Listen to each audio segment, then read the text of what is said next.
예, 그리스도인이면 가나안 땅에 사는 하나님의 백성은 오늘 바울이 로마 교회의 편지 속에 이렇게 제시합니다.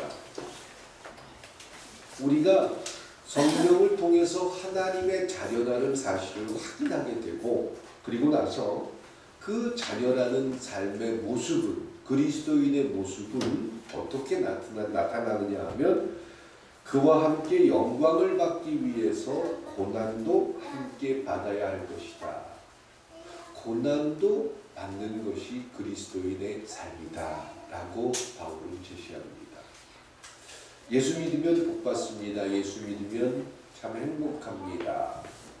그런데 그 복과 행복은 무엇을 통해서 가능하냐면, 오늘 그리스도인의 삶의 시작이고 그리스도인의 삶이 고난이라는 과정을 통해서 가능하다라는 겁니다. 내가 원하는 무엇을 위해서가 아니라 그리스도인의 삶에 대해서 제시를 하는 것입니다. 예, 오늘 그래서 그들이 우리가 참 성령을 받았는지, 또 성령이 우리와 함께 하는지 늘 궁금한 게 우리의 삶입니다. 열심히 어느 날 기도할 때는 성령께서 내 마음에 계신 것 같은데, 또 어떨 때는 좀 부부간에 좀 말다툼이 생기거나 또 자녀와 불편한 일이 생기면 다 성령이 내 속에 있는 건지 없는 건지, 또 좀 언짢은 일이 생겨서 내 감정대로 어떤 일들을 폭발하고 나면 이게 지금 내가 성령이 내 속에 있는 건지 굉장히 혼란스러울 때가 많다는 것입니다. 그리고 그동안 우리가 성령을 받으면 성령 받은 사람들은 이런 삶을 삽니다 라는 모습 때문에 늘 교회를 향한 일, 또 모든 일에 제쳐두고 교회 일만 우선으로 하면, 집안일이 어떻게 되든 관심 없이 그냥 교회 일만 열심히 하면 하나님이 우리가 원하는 걸 주신대라는 그런 말도 안 되는 이야기이기 때문에 교회 일만 열심히 하고 또 성경에서 이야기하는 일들만 열심히 하면 그게 성령의 증거다, 이렇게 사람들은 생각했습니다. 그런데 성령이 함께 한다라는 것은 결코 우리가 생각하는 그 내용과는 조금 다르다라는 겁니다. 성령께서 일하신다, 성령께서 우리와 함께 하면서 우리를 도와주신다, 이 말의 의미가 과연 무엇일까 한번 생각해 봅니다. 그래서 사람들은 성령이 우리를 도와주니까 그냥 우리는 모든 것들을 성령께 맡기기만 하면 돼, 이런 생각을 한다는 거죠. 그래서 성령은 하나님이니까 그냥 하나님께 맡기면 된다라는 생각. 나는 할 수 없지만. 그래서 이런 사람들이 무슨 말을 하냐면, 하나님의 은혜가 내게 임하지 않아서 아직 내가 결단을 못합니다. 하나님이 나에게 원하는 게 뭔지 대충은 알겠는데 은혜가 임해야 되는데, 성령이 임해야 되는데 아직 성령이 안 임한 것 같아서 내가 못하겠습니다. 이런 생각을 스스로 한다는 거지요. 그런데 이런 생각은 스스로가 지금 속고 있는 것입니다. 끊임없이 내 생각에 갇혀있는 것에 불과하다라는 겁니다. 반대론적인 이야기가 있습니다. 성령께 맡긴다, 성령이 일하신다 라는 것은 그러면 우리가 할 게 하나도 없이 하나님이 다 하신다면 우린 할 일이 없지 않습니까? 우리가 할 수 있는 일, 우리가 해야 할 일, 우리가 최선을 다해서 하다 보면 안 될 때가 있는데 그 안 될 때 하나님이 도와주는 게 성령의 도와주시는 일입니다. 이렇게 얘기합니다. 이것도 또한 마찬가지입니다. 성령이 우리와 함께하고 성령이 우리를 도우신다. 이 말의 의미가 과연 무엇일까? 오늘 이것이 주제입니다. 성령의 증거가 무엇인지, 성령의 증거가 무엇일까요? 우리의 번뜩 머릿속에 드는 건 기도가 즐거워야 성령의 증거다, 이렇게 생각할 것입니다. 또 예배 시간에 딴 생각이 안 들어야 성령의 증거다. 설교하는데 딴 생각이 안 들고 설교에 집중하는 것이 성령의 증거다.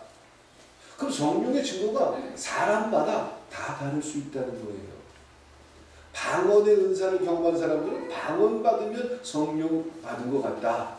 방언으로 해야지. 또 예언이라든가 여러 가지 어떤 은사들을 이야기하는 사람들은 그러니까 성령의 증거가 참 애매모호하다라는 거죠. 그래서 그 부분에 대해서 오늘 바울이 분명하게 선을 긋고 우리가 앞으로 신앙생활하는데 성령이 나와 함께 한다라는 증거가 무엇인지 여러분들이 그 기준을 세울 수 있는 시간이 되기를 소망합니다. 출애굽기 32장에 보면 이런 내용이 나옵니다. 모세가 시내산에서 내려오는데 이스라엘 백성들이 금송아지를 만들어 놓고 금송아지가 하나님 양 예배하고 있습니다. 제사하고 있습니다. 하나님이 화가 나셨습니다.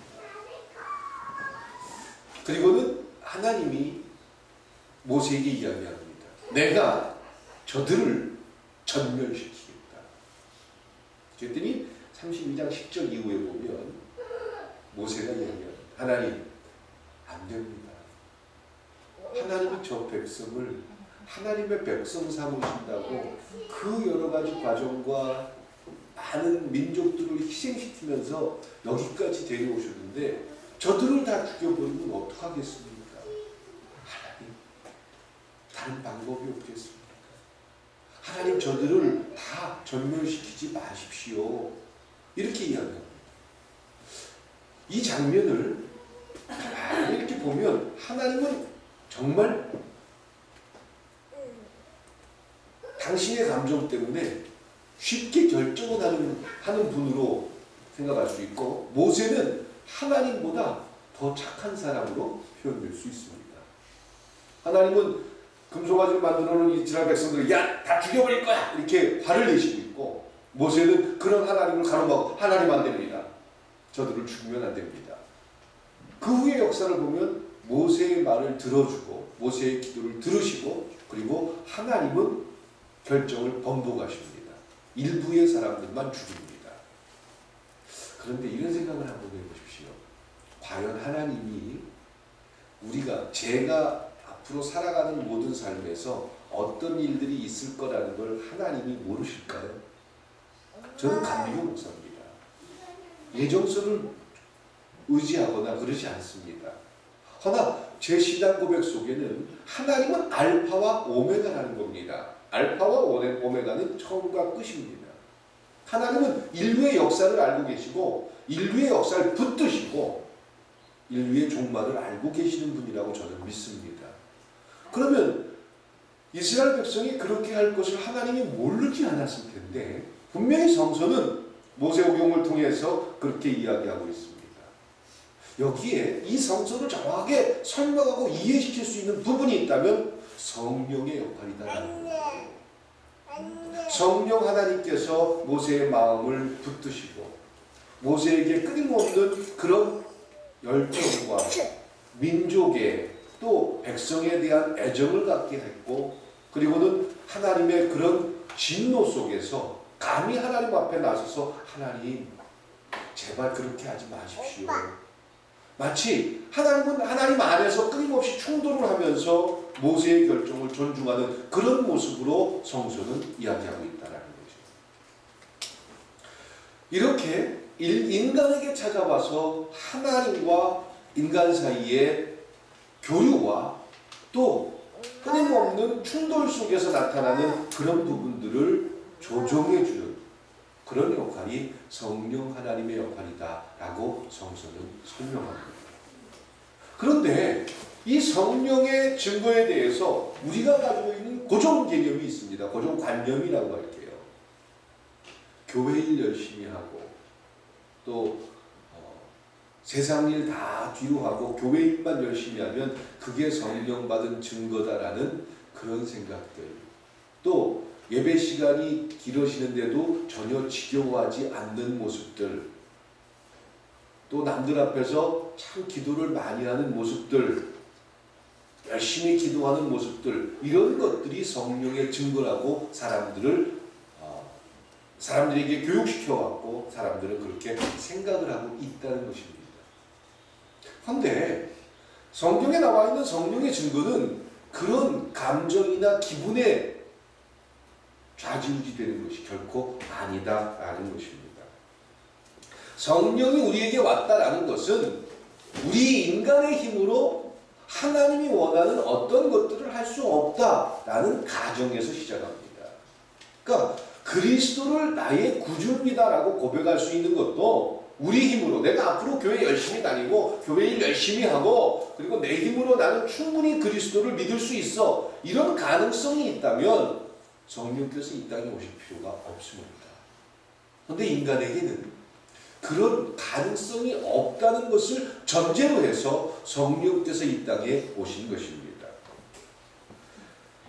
고린도 후서에 보면 우리를 너희와 함께 그리스도 안에 견고케 하시고 우리에게 기름을 부으신 이는 하나님이시니 저가 또한 우리에게 인치시고 보증으로 성령을 우리 마음에 주셨다. 보증하기 위해서 성령을 주셨다. 보증이라는 말이 무엇입니까? 은행에 가서 대출을 받습니다. 저는 대출을 받을 전혀 어떤 근거가 없는데, 근데 우리 교회에 장호철 권사님이 저를 보증해주면 대출 받을 수 있을까요? 없을까요? 있겠지요. 예, 보증하는, 그러니까 제가 만약에 대출 받은 금액을 갚지 못하면 보증을 서준 사람이 대신 갚아야 되는 게 보증한다라는 말일 겁니다. 성령의 역할은 인간이 하다 안 되니까 그때 도와주겠다 이게 아니라, 보증이라는 것은 하나님의 결정입니다. 인간의 결정과 판단을 믿지 못하겠다. 너희들이 생각하는 모든 것들은 결코 신인 하나님의 입장에서 원하는 어떤 것들을 완성할 수 없는 존재다. 하나님이 원하는 하나님 나라, 또 하나님이 기대하는 삶에 대해서 보증하기 위해서, 또한 그것을 완성하기 위해서 성령을 너희에게 주겠다. 이것이 하나님의 선언입니다. 그렇다고 해서 이 말을 조금 오해하면 우리에게 시켜보고 우리가 안 될 때 성령으로 함께 하시겠다라는 그런 의미로 생각해서도 안 된다라는 것입니다. 이스라엘의 역사를 통해서 드러나는 것은 이스라엘의 역사를 모든 인류에게 주셨습니다. 이스라엘의 역사는 어떤 것입니까? 아무리 선지자가 와서 이야기하고 아무리 얘기를 해도 어렵고 힘들 때는 하나님 도와주세요 그러다가 조금 나아지면 금방 하나님을 버리고 이방신을 섬기는, 그것이 이스라엘의 역사입니다. 그런 이스라엘, 하나님이 선택한 나라, 하나님이 이 땅에 하나님의 백성들을 보여준 근거, 이것이 이스라엘인데 왜 그런 걸 보여주셨을까? 라는 겁니다. 그렇게 율법을 잘 지키면 하나님이 율법의 근거에서 천국을 주겠다? 이게 아닙니다. 인간은 신의 뜻을 완성할 수 없다. 인간의 힘으로, 우리의 의지로 하나님이 기뻐하는 어떤 것들을 할 수 없다. 이것을 이스라엘을 통해서 보여주셨고 또 우리에게 그것이 적용될 수 있다라는 가능성을 열어놓은 것입니다. 이스라엘의 실패는 이스라엘 백성들이 출애굽해서 광야에서 40년 사는 그 과정을 보면 어떻게 그럴 수가 있지? 라고 하는데 우리도 마찬가지다라는 겁니다.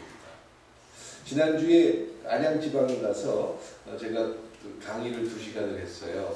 그런데 한 선생님은 나중에 알았는데 고등학교 역사 선생님이더라고요. 근데 제가 기독교 역사와 세계 역사를 가르쳤거든요.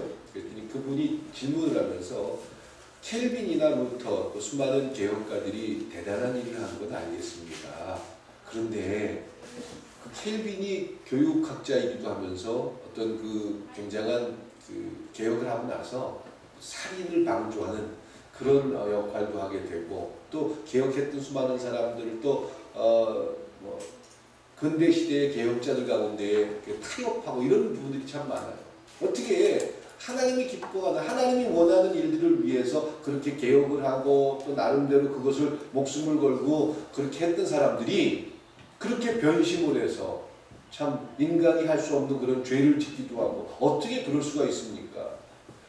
역사는 존중하지만 인간의 모습에서 실망을 했습니다. 이걸 좀 설명해 주십시오. 우리 교회에서 어떻게 받아들여야 합니까? 얼마나 땀이 나는지 질문은 괜히 받아가지고 제가 그랬지요. 제가 아주 명쾌하게 답을 해줬습니다. 저 목사인데요, 아직도 헷갈려요. 저 하나님을 위해서 내 목숨을 던질 수 있을 것 같고, 또 신이 원하는 일이라면 내 모든 걸 바칠 수 있는데, 그래서 내가 목사가 됐는데 설교하고 또 이끌어주면서 지금도 혼란스럽고, 어떤 땐 천국이 진짜 있을까 이런 의심도 들고 아직도 나 자신을 케어할 수가 없어요. 그랬더니 그분이 고맙습니다. 그런 대답은 처음 들었습니다. 그렇게 얘기하면서 답을 얻더라고요. 예, 성령을 받고 나면 내 삶 속에서 전혀 갈등과 고민이 없을 것이다 라고 생각하는데, 예수님께서 세례 요한에게 세례를 받을 때 하늘에서 성령이 임합니다. 그리고 나서 성령의 이끌림을 받는 그런 역사가 시작되는데, 그리고 나서 성령에 이끌려서 어디로 가죠? 광야로 갑니다. 광야에 가서 사단을 통해서 3가지 시험을 받습니다. 그럼 성령을 받았으니까 성령 안에 거하고 성령이 덮기 때문에 시험 자체가 있을 수 없을 것이다 라고 할지 모르지만, 예수님은 오히려 성령을 받았기 때문에 3가지 끊임없는 유혹과 시험을 받았다는 거죠. 그러니까 성령 받은, 교회 와서 성령 충만하고 성령 받으면 우리의 삶에서 전혀 고민과 갈등이 없을 것이다. 이것은 틀린 답입니다. 성령이 우리 속에 있기 때문에 끊임없는 충돌이 있을 수 있고, 내가 꼭 이렇게 해야 됩니까? 아니, 너무 어려워요. 여기까지 내가 헌신을 해야 합니까? 이런 고민을 하는 건 너무나도 자연스럽고 당연한 일이다라는 겁니다. 그런데 그런 얘기를 하면 사람들이 교회 일 열심히 안 할까봐, 자기들이 원하는 결정을 하고 교회를 떠날까봐, 그게 무서워서 그런 정직한 설명들을 하지 못한 게 그동안의 교회의 역사였다라는 겁니다. 예, 성령을 우리에게 주셨다라는 것은 하나님의 자녀에게 약속된 구원을 이루기 위해서 우리와 함께 하겠다라는 의미입니다. 즉, 구원이 우리의 힘쓰, 우리의 노력, 우리의 헌신으로 이루어지는 것이 아니라 성령이 우리에게 오셔서 우리를 붙들어 준다라는 의미로 받아들일 수가 있습니다.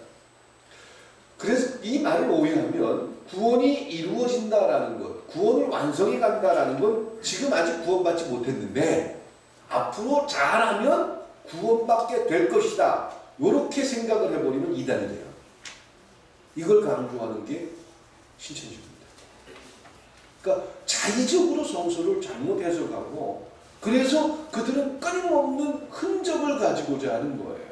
나중에 천국 가서 14만 4천에 들고 또 천국 장막에 거하기 위해서 지금 힘들어도 열심히 전도해야 되고 열심히 성경 봐야 되고 그 나중을 위해서 현실을 희생시키는 그런 모습을 끊임없이 강조하고 있습니다. 아니요, 성령의 역할은 그게 아닙니다.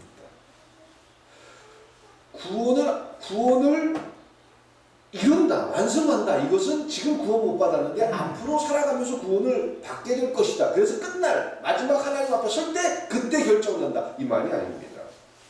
구원은 성령 하나님께서 우리에게 오심으로 하나님의 자녀가 되는 일컬음을 얻게 된다는, 또 하나님의 자녀라는 증거가 성령을 통해서 우리에게 이미 임하고, 그리고 나서 성령의 역할은 우리가 구원받은 자로서 스스로 확인하게 된다는 거죠. 다시 말해서 하나님의 자녀군, 내가 이래서 하나님 자녀구나, 전에는 몰랐는데 이젠 내가 그리스도인 맞구나, 전에는 무늬만 그리스도인인 줄 알았는데 내가 이렇게 생각하는 거 보니까 이게 지금 그리스도인이 맞구나, 이것을 확인하게 해주는 게 성령의 역할이고 증거다. 사람들은 뜨겁고 열정을 가지고 교회 일에 헌신할 때는 내가 그리스도인이고 천국이 확인되고 또 하나님이 함께한다는 그런 느낌이 들지만, 조금 그것이 고민되고 갈등되고 혼란스러울 때는 내가 기도하면 진짜 들어줄까? 기도하면 하나님이 응답하실까? 이런 끊임없는 고민을 하는 게 인간의 모습입니다. 그런데 성령의 증거라는 것은 구원받은 자가 하나님의 자녀로서 자녀답게 살아가도록 끊임없이 도와주겠다. 이 도움에 대해서 이제 좀 이따 제시를 해드릴 건데, 도와주겠다라는 약속입니다. 하나님의 자녀가 되고 나서 성령이 함께하면 그리스도인들은 절대로 실패하지 않습니다. 이 말은 아닙니다. 하나님의 자녀인데도 끊임없이 충돌하고 실패할 수 있습니다. 실패해도 성령이 함께하니까 괜찮습니다. 요건 구원파예요. 그래서 한번 구원받으면 영원한 하나님 앞에 갈 때까지 절대로 이제 벗어날 수 없으니까, 어떤 죄든지 하나님 앞에 용서받지 못할 게 없으니까 우리는 편안하게 살면 됩니다. 자유의지론이라든가 구원파 쪽에서 이런 얘기를 해요. 아니요, 그렇지도 않습니다. 마음 놓고 이제 성령이 함께하고 성령이 도와주기 때문에 어떤 죄를 져도 하나님 용서해 주니까 마음 놓고 죄 짓고 사십시오. 이것은 성령의 증거가 아닙니다. 마음 놓고 죄를 짓던 내가 마음 놓고 죄를 짓지 못하게 되는 과정이 성령의 역할이요 성령의 증거인 줄 믿습니다. 그거 아닌 것 같아. 나 이러면 안 될 것 같아. 왜 내가 여기까지 와 있지? 나는 지금 이러면 안 되는데. 이런 끊임없는 충돌이 내 속에 나타나는 것, 이것이 하나님 자녀의 증거인 줄 믿습니다. 내 속에서 그런 고민과 갈등이 있으면서 아닌 척하고 신앙생활 잘하는 척, 내가 기도하면 뭐든지 내 기도대로 되는 척, 이건 다 스스로 속는 행위에 불과합니다. 그래서 16절에 성령이 친히 우리의 영으로 더불어 우리가 하나님의 자녀인 것을 증거하는 것이 성령이고, 그리고 그러면 하나님의 자녀라는 성령의 증거가 앞으로 나타나게 된다라는 것입니다. 이 성령의 증거를 체험적인 부분으로 자꾸 갖다 연결하지 마십시오. 내가 옛날에 신앙생활 하면서 이런 경험이 있는데, 이랬었는데, 이런 모든 것들이 지금 내 현실과 전혀 상관이 없다라는 것입니다. 뒤집어서 나는 방언도 할 줄 몰라요. 나는 기도하면 예언을 할 줄 몰라요. 내가 기도하면 하나님이 듣는지 안 듣는지도 헷갈려요. 전혀 교회에서 이야기하는 체험이 없어요. 그러니까 난 성령 못 받은 거지요. 성령이 내 속에 없는 거지요. 이것도 아닙니다. 그런 체험 전혀 없어도 상관없습니다. 그동안 한국 교회에서 이 체험을 너무 강조했습니다. 그러다 보니까 가짜가 많이 나타나는 겁니다. 그래서 내가 받은 대로 안 받으면 다 가짜야. 방언도 할 줄 모르면 이 사람은 성령 경험도 못하는 사람이야. 기도하는데 뭐가 왔다 갔다 보이지 않는 사람들은 기도 생활도 안 하는 사람이야. 그런 사람들이 하는 말은 절대로 하나님이 원하는 말이 아니야. 신앙이 굉장히 낮은 사람이야. 이렇게 만들어 놓은 게 한국 교회였다는 겁니다. 속고 있었던 것입니다. 그 부분에 대해서 성령의 증거를 오늘 바울이 제시해 주는데 17절에 보니까 자녀이면, 그리스도인의 증거로서 자녀이면 또한 상속자 곧 하나님의 상속자여 그리스도와 함께한 상속자니 우리가 그와 함께 영광을 받기 위하여 무엇도 받는다? 고난을 받는다. 성령이 우리와 함께한다는 증거, 성령의 증거, 우리가 그리스도인이라는 증거, 구원이 우리에게 끊임없이 충돌되고 있다는 증거는 뭘로 나타난다? 고난으로. 그래서 예수 믿는 사람들은 성령이 함께함으로 고난이 찾아올 줄 믿습니다. 아멘하기 싫어요. 맞아요. 그 아멘하기 싫은 게 정직한 모습이에요. 근데 이 고난을 오해하지 마십시오. 이 고난을 잘못 알고 있기 때문에 이 고난에 대해서 잘못 받아들이고 있었다라는 것입니다. 교회 다니면 복 받습니다. 네, 받습니다. 근데 우리는 그동안 복에 대한 그림자를 알고 있었어요. 실체의 복을 모르고 있었다는 것이죠. 근데 교회를 다니고 그리스도인, 성령이 함께하면 성령의 증거 속에서 복의 실체를 보게 될 줄 믿습니다. 기도라는 것은 제가 말씀드립니다. 기도는 끊임없는 하나님과의 충돌이라고 했습니다.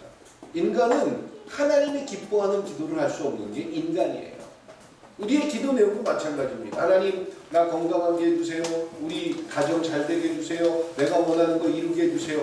당연히 우리의 고백은 그 한계를 넘을 수가 없습니다. 그러면 그렇게 이야기하면 내가 원하는 걸 다 이루어준다. 이게 상단이에요. 이게 교회 안에 만들어진 사단의 생각이에요. 기도를 거기서 멈추니까 문제예요. 그리고 능력받고 성령 받은 사람들은 내가 원하는 걸 하나님이 다 들어주더라. 이걸 와가지고 잘하는 거예요. 그러니까 사람들이 야, 나는 기도해도 저 사람만큼 기도를 못해서 그랬나 봐. 저 사람은 매일 10시간씩 기도했는데 나는 1시간밖에 기도 안 해가지고 하나님이 안 들어줬나 봐. 그래서 그런 열심과 열정이 있어야 마치 하나님을 설득할 수 있을 것이다. 이런 생각을 합니다. 요게 상단입니다. 요게 부단입니다.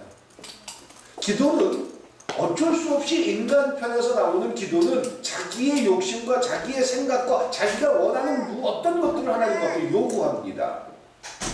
근데 기도가 벽에 대고 하는 게 아니고 최면을 거는 것도 아닙니다. 기도는 소통입니다. 성령께서 그 기도 속에서 소통하게 하십니다. 그리고 왜 내가 그것을 요구하는지, 또한 하나님의 뜻은 무엇인지 교류하게 될 줄 믿습니다. 이 교류를 통해서 최종적으로 우리가 수용할 게 있습니다. 그것이 뭐냐면 하나님의 결정입니다. 이 하나님의 결정이 고난일 수 있다는 겁니다. 이게 고난이지, 내가 교회 가려고 하는데 못 가게 막고 교회 일하려고 하는데 집안일 하라고 시키고 이래가지고 핍박을 당하고 또 교회 일을 해야 되는데 여러 가지 내가 하는 직장일 때문에 교회 일이 방해되고 이걸 다 이겨내기 위한 게 고난입니다. 아이고, 그런 거 아니에요. 제발 그런 생각에서 벗어나세요. 신앙생활은 교회 일만이 아니에요. 교회 일은 축제하는 날입니다. 오늘 이 시간 모여가지고 하나님의 뜻을 듣고 축제하고 나누고 내가 하나님의 뜻을 수용하게 되는 그런 과정을 나누는 날이 주일입니다. 월요일부터 토요일까지의 모든 삶이 그리스도인의 삶인 줄 믿습니다. 내가 할 일은 교회 일도 교회 일이지만 내가 가장으로서, 내가 아내로서, 내가 자녀로서 어떤 결정을 순종하고 어떤 모습으로 어떤 냄새를 내면서 사느냐, 이것이 그리스도인의 삶인 줄 믿습니다. 근데 교회 일만, 교회 일 하지, 이거 오해가 되면 교회 일 안 하실 것 같은데 교회 일만 하라는 것이 결코 그게 올바른 결정이 아니다라는 것입니다. 예.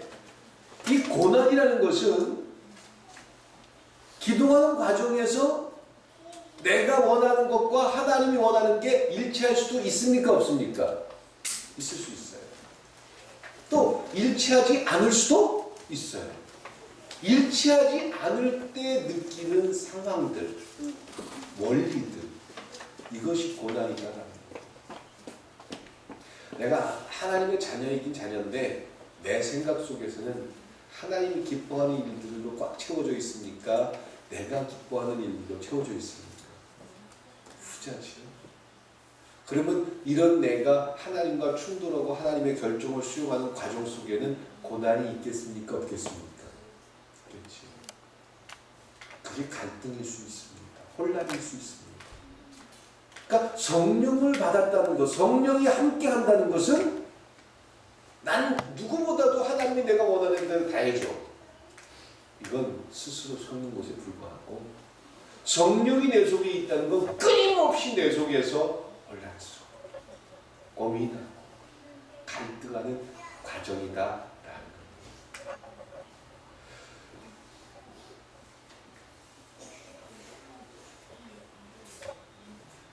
그래서 그리스도인들, 하나님의 자녀라는 그런 우리의 삶 속에서 하나님의 자녀다라는 성령의 증거는 우리의 삶에서 그리스도의 모습으로 자꾸 나타난다는 겁니다.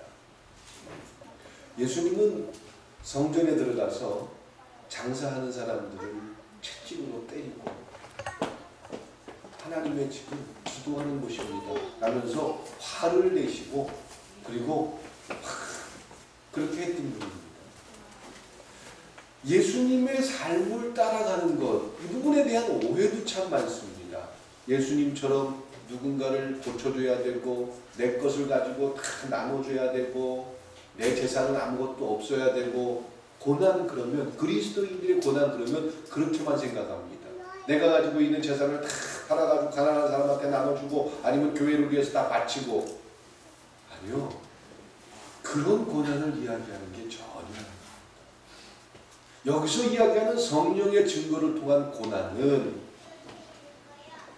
내 결정 속에서 내 삶의 원리가 내 삶에서 내가 원하는 것을 완성하는 게 기도의 목적이라면 이들은 지금 기도의 원리를 잘못하고 있는 거예요. 기도는 하나님과의 끊임없는 충돌이고 충돌 속에서 하나님의 뜻을 수용하는 과정이 기도인 줄 믿습니다. 고난이라는 것은 그 상황에서 만들어지는 그런 일들. 그러니까 우리가 생각하고 뭔가 행동하고 결정할 때 우리는 대부분 하나님이 원하는 대로 행동하나요? 하나님과 반대되는 행동을 할까요? 대부분 반대되는. 하나님이 내가 원하는 걸 주는 분으로 이렇게만 해주기를 원하는 게 솔직한 우리 막 저도 그래요. 목사님 저도 그래요. 하나님은 내가 원하는 걸 다 이루어줬으면 참 좋겠어요. 근데 하나님은 제 생각대로 움직이는 분이 절대 아니다라는 거죠. 제가 끊임없는 충동을 통해서 그 고난이라는 시간들을 통해서 고난을 육체적이라든가 정신적인 이게 아니라 원리로 생각해보면 다음 주에 제가 한번 이 고난을 연결해서 한번 설교를 해드리려고 하는데 원리라는 그런 것 속에서 고난을 생각해야지 내 몸으로 때우거나 내가 고난을 받기 위해서 남들은 30분 기도하는데 난 10시간 기도할 거야. 남들은 교회 와가지고 아무것도 안 하지만 난 교회를 위해서 내 재산을 다 바칠 거야. 이렇게 무언가를 하는 것으로 고난을 생각해서는 안 된다는 거야. 끊임없는 내 속에서의 충돌과 갈등, 그 속에서 성령의 도우심은 나를 포기할 수 있는, 나를 내 생각과 내 결정을 포기하게 만들 수 있는 그런 상황으로 가는 것이 고난이다. 과연 고난이 무엇이냐면 저희 부모님이 미국에 오셨다 가셨어요. 계시는 동안 이런 얘기를 하셔요. 제가 참 고맙다 이런 생각이 들었는데 저희 어머니가 미국에 가신 지 20년 되셨는데 처음 가셔가지고 빵가게를 하셨어요. 제가 남원에 있을 때 한번 가가지고 저도 한 3주 있으면서 빵가게에서 빵 열심히 만들어 부모님이 하는데 제가 어떻게 놀러 다닐 수 있어요? 학교 몇 군데 가서 그 원서 넣고 이거 말고는 저도 빵가게에서 빵 만들고 지붕 고쳐드리고 했는데 무슨 얘기를 하시냐면 한국에 계실 때는 아버지가 사업을 하시느라고 아침에 나갔다 저녁 때 들어오셨대요. 근데 미국 가서는 24시간을 붙어 있으니까 너무 힘들더라고요. 그렇다고 안 살 수도 없고. 그러니까 매일 부부가 붙어 있는 게 그렇게 저희 어머니는 거의 60년 만, 한 50년 넘게 60년 만에 그런 시간을 24시간을 같이 있다 보니까 이 충돌이라는 게 이루 말할 수가 없다. 정말 그때 고비였대요. 근데 어머니가 하는 말이 그 당시에 저희 아버지 어머니 사는 집에서 교회까지가 차로 40분, 50분 정도 걸려요. 하이웨이 타고 가야 되는데 그 시간을 다니면서 새벽 기도를 한 번도 안 빠지셨어요. 그러니까 새벽 기도 가서 하나님 앞에 울면서 기도하고 그 기도했더니 남편이 변했더라. 아니요. 그대로라는 거예요. 아무리 기도해도 그대로라는 거예요. 근데 기도하면서 나를 되돌아보게 되고, 기도하면서 이혼은 안 돼. 지금 그건 아니야. 지금 그 나이에 이혼은 아니잖아. 어떻게 하면 좋아? 끊임없이 내 자신과 충돌하는 시간들을 기도로 승화시켰다는 거예요. 제가 그 얘기를 들으면서, 그러니까 부모님으로서 자녀에게, 어머니한테 제가 처음 그런 얘기 들었는데 저에게 뭔가 하시고 싶은 얘기가 있으셨던 겁니다. 근데 그래, 바로 이런 부분이 성령이 우리 속에 있다는 증거일 것이야 라고 저는 상상합니다. 제가 어제 어떤 책을 한 이틀 동안 책을 보다가 그걸 못 봐가지고 이렇게 전화대로 나가서 책을 보고 왔는데, 드디어 다 보고 왔는데, 그 어떤 부부학에 대한 이야기예요. 미국의 한 보고서를 보니까 그 책에 나와 있는 내용인데 3,000쌍을 가지고 연구를 했대요. 그래서 부부가 왜 이혼을 하는지, 그래서 그거를 30년에 거쳐 가지고 이렇게 기록한 내용들을 갖다가 이제 책으로 만든 건데, 제가 그거에 빠져가지고 며칠 또 그 책을 보느라 정신이 없었는데, 거기에 보니까 부부가 이혼하게 되는 배경과 이유는 경제라든가 경제적 여건이라든가 또 정신적 여건이라든가 감정적인 부분이 절대 아니에요. 그것을, 그러니까 사람들이 감정이 서로 상하거나 또 경제적인 상황이라든가 또 뭐 어떤 그 가치관이 다르거나 뭐 문화가 다르거나 이러면은 이혼을 할 거다 우리 상상을 하죠. 근데 이혼한 사람들의 99% 이상이 부정적인 사고방식 때문에 이혼하게 되더라고요.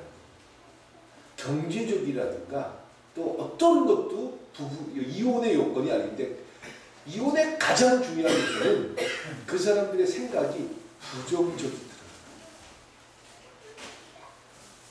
인간은 부정적일 수밖에 없어요. 인간은 자기에 갇혀 있습니다. 그래서 결혼하는 사람들도 아내가 남편을 이해해 주기를 원합니다.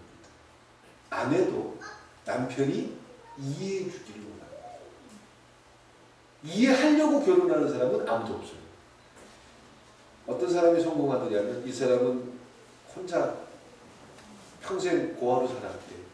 내가 이 사람을 돌보아야지. 얼마나 상심을 얼마나 이 사람은 살면서 외로웠을까. 내가 이 사람 이 부분만큼은 내가 보듬을 거야. 이런 생각을 가지고 결혼한 사람은 이혼하겠습니까? 안 하겠습니까? 절대 이혼하지 않아요.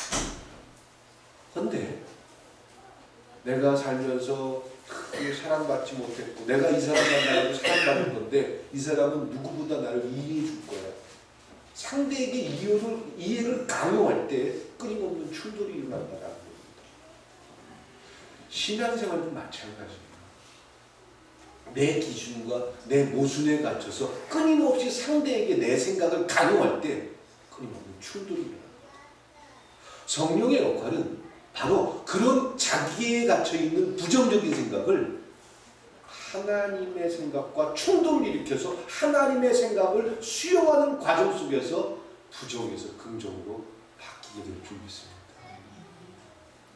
이해 받으려고 결혼하는 게 아니라 나를 보살핌을 저 사람이 해줄 거야, 이걸 기대해서가 아니라 내가 보살펴야지, 내가 이해해야지. 이것이 복이다라는 거예요. 근데 사람들은 그걸 싫어합니까? 좋아합니까? 이해하는 게 좋아요? 이해받는 게 좋아요? 이해받는 게 좋아요. 근데 내 생각대로만, 내가 원하는 대로 사람들이 다 따라오기를 원하는 게 모든 사람들의 모습이에요. 모든 사람들의 생각이고. 근데 절대로 그런 생각을 가진 단체와 가정과 부부는 행복할 수가 없어요. 즐거울 수가 없어요. 근데 하나님의 복을 하는 사람들은 성령의 증거 때문에 이런 과정들이 그 속에서 경험될까요? 안 될까요? 되겠죠. 이해하는 법을 배웁니다. 이해하는 방법을 터득합니다. 이것이 그리스도인의 증거인 줄 믿습니다. 우리는 기도하면 그동안 착각을 했어요. 남편하고 싸웠어요. 에휴, 마지못해 하나님이 시켜가지고 결혼해서 살지만 에휴, 저 꼬부라진 성격 좀 어떻게 해야. 하나님 제발 이 인간 좀 꼬부라지지 않게 해주세요. 기도해요. 그리고 간증하는데 그렇게 그냥 내가 신발 신고 그래서 남편 신발 신고 와가지고 교회 와서 기도했더니 하나님이 500일 만에 그 기도를 들어주셔서 그렇게 성질 쌓았던 남편이 꼬부라졌던 남편이 이제 싹 펴져가지고 이해할 줄도 알고 너그러워졌고 하나님의 역사인 줄 믿습니다. 맞아요. 틀려요. 이 틀린다. 성령은 그런 게 아니에요. 그는 남편이 변해서 행복할 수 있을지 모르지만 남편은 그것을 수용하기 위해서 자기 아내가 그런 목적을 가지고 기도한다는 내용을 알고 그것을 수용하기 위해서 누군가가 굉장히 희생을 당하고 있다는 거죠. 자기만의 행복을 위해서 사는 것, 이것이 인류의 꿈이 아닙니다. 하나님 나라가 아닙니다. 종교의 이데아가 결코 아닙니다. 하나님의 복이라는 게 내가 원하는 걸 완성함으로 나타나는 게 절대 아니다라는 것입니다. 그런데 그래서 제가 아까 말씀드린 걸 복의 그림자를 하고 있었다는 거죠. 내가 이해하게 될 때, 내가 수용하게 될 때 너그러워집니다. 더 이상 불편해지지 않습니다. 상대가 이해해 주길 바랄 때 다 이해하다가 한두 번 삑 튀어나오면 저거 봐. 저 성격 절대로 버리지 않아. 어휴, 그동안 어떻게 잘 참나 했다. 그래 안 그래요? 교회 가더니 신앙생활 하더니 어휴 그동안은 잘 참나 했더니 아니나 달라 다 튀어나오지. 그리고 자기 스스로는 전혀 마음에 아픔이 없어요. 왜 이러지요? 무슨 생각 때문에? 성령의 역할 속에서 하나님의 뜻을 수용하는 그런 훈련과 과정이 없었기 때문에 상대를 받아들일 여유가 없는 겁니다. 상대의 의견을 들을 마음이 안 돼 있는 겁니다. 하나님의 뜻을 존중하고 하나님의 뜻을 수용하는 고난의 과정을 겪는 사람이 성령이 함께하는 사람이요. 그들이 다른 이들의 생각도 들을 수 있게 될 줄 믿습니다. 다른 이들의 생각을 수용하게 될 때, 다른 생각도 받아들일 수 있을 때 마음은 편해집니다. 손해가 아니라는 걸 봅니다. 그게 복의 실체라는 거죠. 그것이 그리스도인들의 증거입니다. 이 증거를 부부가 누릴 수 있도록 축원드립니다.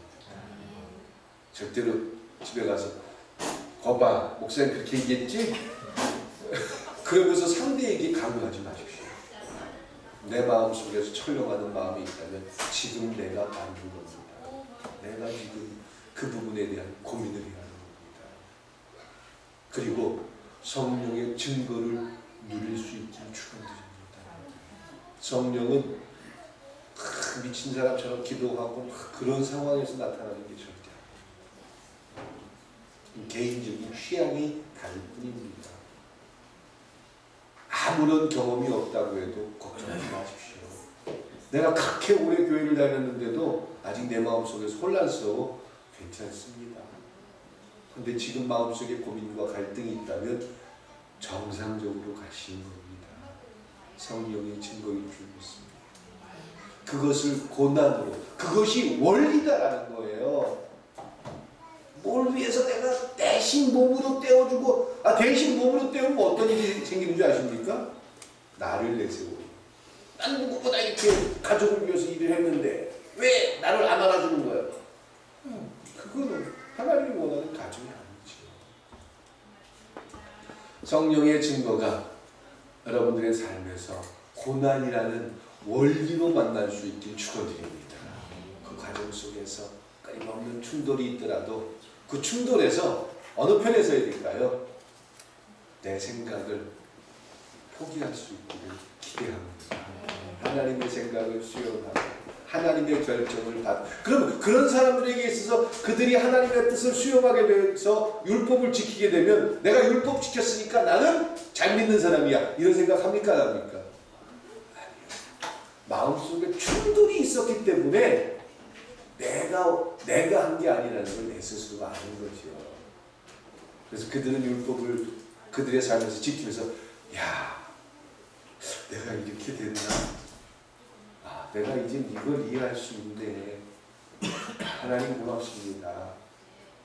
나를 이렇게 바꿔주시고 계시는군요. 이것도 믿어지게 하시는군요. 이것이 성령의 증거이고 이 성령의 증거가 삶에서 매일매일 만날 수 있길 주님의 이름으로 축원합니다. 이런 뜻이 있습니다. 사랑과 은혜의 하나님, 성령의 증거를 우리의 삶에서 날마다 만날 수 있기를 소망합니다. 이것이 고난이라는 사실을 이제 확인합니다. 결코 그 고난 앞에서 좌절할 것이 아니고 이제 하나님과 끊임없는 충돌과 갈등 속에서 하나님이 옳다는 사실을 발견하는 우리가 되게 하여 주시옵소서. 예수님의 이름으로 기도드렸습니다.